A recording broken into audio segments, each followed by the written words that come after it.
I was able to grow my hair from this to this when I identified these mistakes and I stopped doing them immediately. The first mistake you're probably making is that you're underwashing your hair or you are over washing your hair.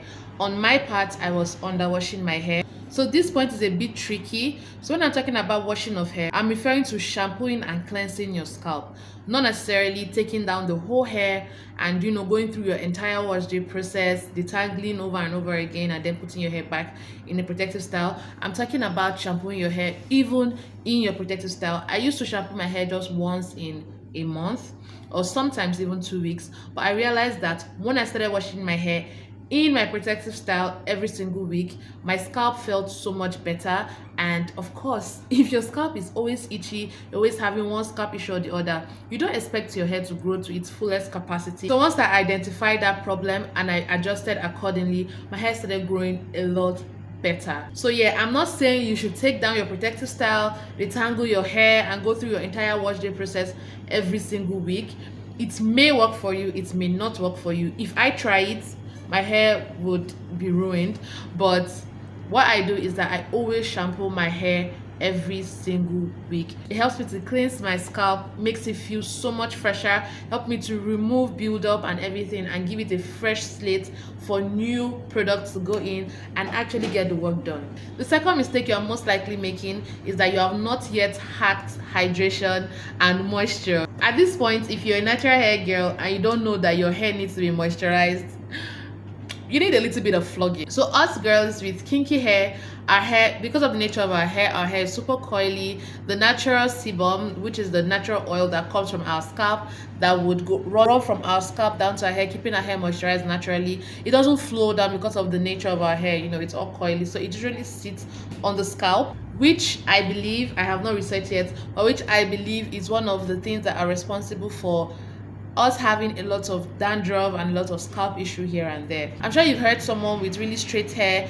complain about how their hair is always greasy after a couple of days. So that is how it's supposed to be, but because our hair is coily, it doesn't run down. So you need moisture. Now wait, don't get me wrong, the oils alone is not a moisturizer. I'm talking, when we talk moisture, we talk about water, right? We talk about hydration, we talk about liquid. So because this sebum doesn't naturally go through our strands, keeping or locking in the moisture longer, we tend to have drier hair. So you have to artificially add in that moisture. So because this sebum doesn't run through our hair, there's a very high tendency of all the moisture and hydration to just run out of the hair or dry out of the hair because there's nothing to naturally lock it in. So that is why we tend to have products with a lot of shea butters and cocoa butters and all of that, because they mimic the natural sebum, and oils as well. So the mistake that a lot of people make is that they believe that moisture comes from oils, which is crazy to me, because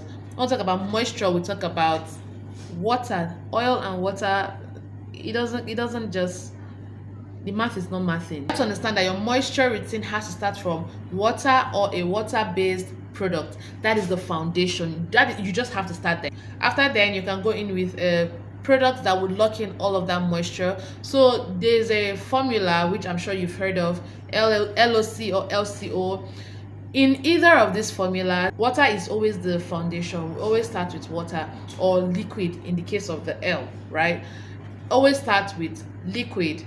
You can use water, normal water, or like I said, a water-based product, and then go in with a cream and then an oil, or you go in with a cream and then a butter, cream or leave-in conditioner, you get it, and then a butter or an oil, or you can just reverse it. I hope that makes sense. But maybe I'll do a detailed video on moisture. I think I've done a video maybe like 3 years ago, 2 years ago, so I might do a detailed video on moisture, because it's extremely important. If you're getting moisture wrong, your hair is not going to grow, because it's going to be dry out and it's going to break. There's nothing you can do about it. Another mistake you are probably making is that your protective style is not protecting nothing. I used to make this mistake for a very long time, which caused my hair to be stagnant for I think 2 years. I love twist. Twist is cute. Every natural hair girl loves twist, but twist does not work for me as a protective style. It causes my hair to break off. It gives me fairy knots. It gives me split ends and all of that. It just doesn't retain length as much as every other hairstyle. And I really like cornrows. I love cornrows so much, but I was constantly doing it to the point where it was dragging my hairline. You cannot see here, but you can see I have a good amount of hair in my front, but I started losing a good amount of it.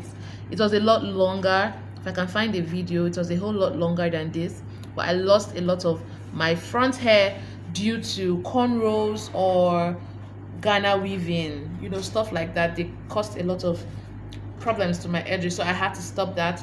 So you can see that it was helping me to retain length in the other part of my hair, but it wasn't helping me to maintain my hairline, so I had to stop. It wasn't protective. So I explored. I decided to be open-minded, and I explored a lot of protective styles, and I find out that mini braids works the best for me. It has turned me into a lazy natural, to be very honest, and I am loving it. I just install mini braids. I let my hair breathe for like 2 months before I'm able to take it down and then deal with my hair again. But remember what I said at first, I wash my hair every single week, and then I deep condition my hair also every single week, because my hair gets really dry. It's really thick and it's low porosity. I don't know, man. My hair tends to have like features from low porosity and features from high porosity. I don't even know. It's just a mix. But basically, I find that deep conditioning my hair every single week has worked so well for me. And especially doing treatments like Ayurvedic treatments that help my hair to get thicker. But a lot of people, deep conditioning every week might not work for you, but it works well for me. That's why you have to be super open-minded and do what works for you. So mini braids work the best for me. A lot of people have tried mini braids and it didn't work for them. Their hair just prefers twists. Some people, their hair preferred cornrows or a mix of the hairstyles and all of that. But yeah, find what works for you. Make sure your protective style is actually protecting your hair.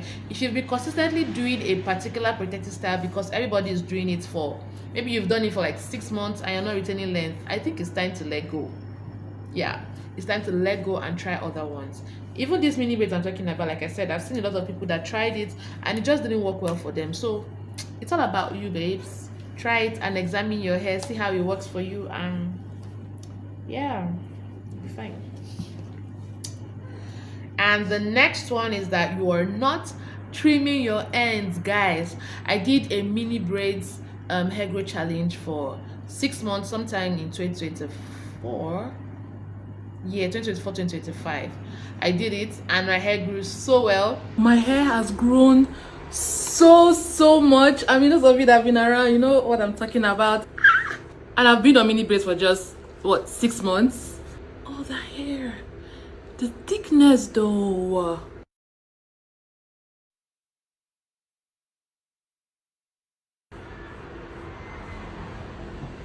What? I guess what, I had to cut all that length because I was too stingy with the length. I refused to trim my hair. I was visibly seeing a lot of split ends, but I refused to hear word.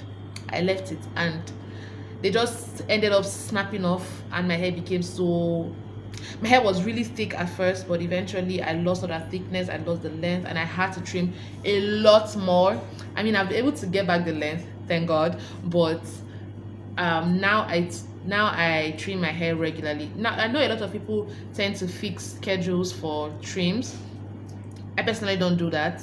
Some people trim their hair after every protective style, some maybe 2 times a year, blah blah blah. I don't do that. I tend to trim my hair when it is needed. Whenever I see split ends, I just trim it off. That's what I do. So you need to trim your hair.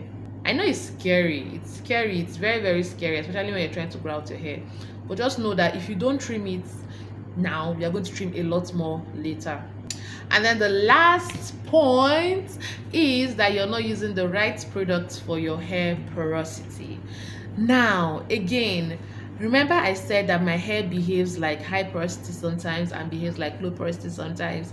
My hair takes a lot of time to absorb moisture, but if I don't seal in that moisture very well, it's gonna leave just as fast as a high porosity girl hair loses moisture. But normally they'll tell you that if you're low porosity, your hair takes time to absorb moisture, but it retains moisture longer.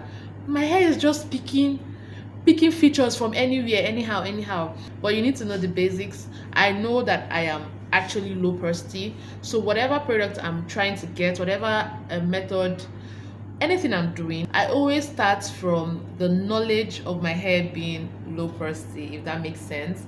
And then I just monitor my hair. If my hair behaves a certain way, I adjust